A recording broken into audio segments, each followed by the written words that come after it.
नानकन रहेगा भैया बिहाल मोर कर दी। कमाए के लायक मैं नहीं रहे फांसी मोर कर दी।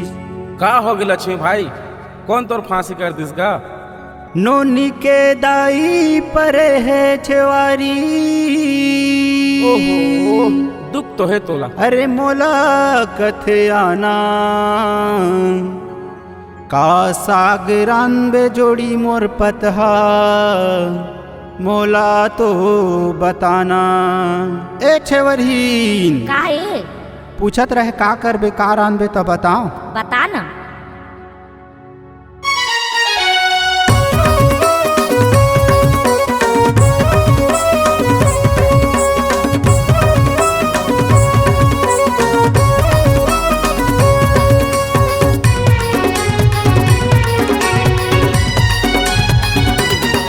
हे छेवरहीन वो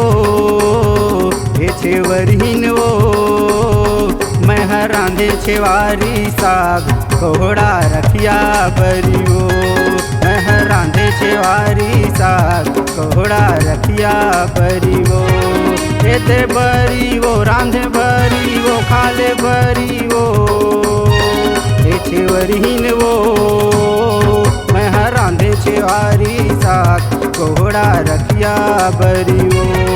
मैं रांधे छेवारी साग कोहड़ा रखिया बरियो।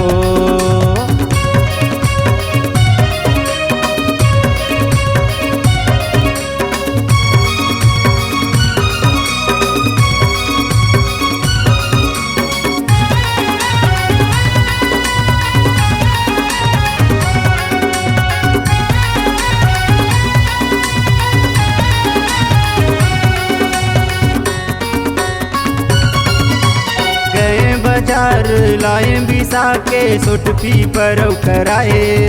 वही सोट पी पर कराए। घी मंगा के मैं भूंजुआए सिलौटी में पिसवाए। सिलौटी में पिसवाए।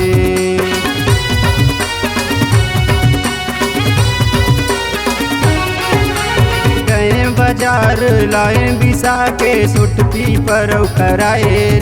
वही सोट पी पर कराए।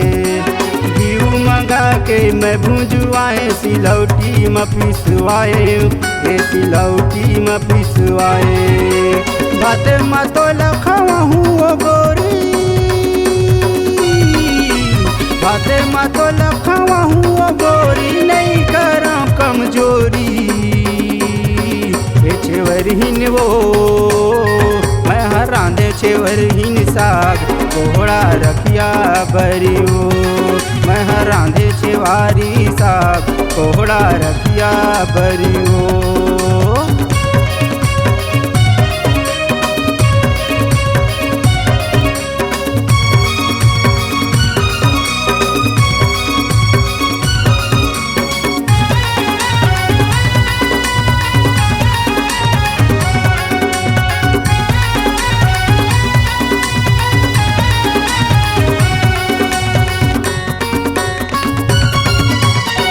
बर मैं बंधवाए वो डूढ़ी तिली का सावर अरसी। वही तिली का सावर अरसी।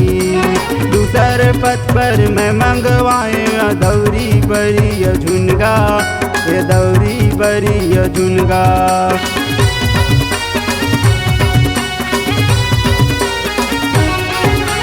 तोर पर मैं बंधवाए वो डूढ़ी तिली का सावर अरसी। वही तिली का सावर अरसी। दूसर पथ पर मैं मंगवाए दौरी बरी झुनगा। ये दौरी बरी झुनगा। तीसर पथ खवा हुआ गोरी। तीसर पथ खवा हुआ गोरी आलू चिंगरी मुनगा। छेवरहीन वो मैं रांधे छेवरहीन साग कोहड़ा रखिया बरियो। मैं रांधे छेवारी साग कोहड़ा रखिया बरियो। एते बरी वो रांधे बरी वो खाले बरी वो।